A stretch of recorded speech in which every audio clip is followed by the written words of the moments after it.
কারা কারা গরম গরম এরকম তেলে ভাজা পকোড়া এইসব খেতে ভালোবাসো তারা চলে এসো। আচ্ছা, তোমরা কি কেউ গেস করতে পারছো যে এটা আমি কিসের বড়া ভাজছি? যাই হোক, কেউ যদি জেনে থাকো, গেস করতে পারো, তাহলে সেটা কমেন্টে লিখে দিয়ে যাও।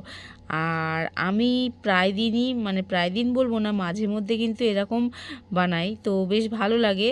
এর আগে আমার পেজে এই বড়ার রেসিপিটা দেওয়া আছে, তাই আজ আর রেসিপি দিলাম না, ডাইরেক্ট চলে এসেছি ভাজাতে।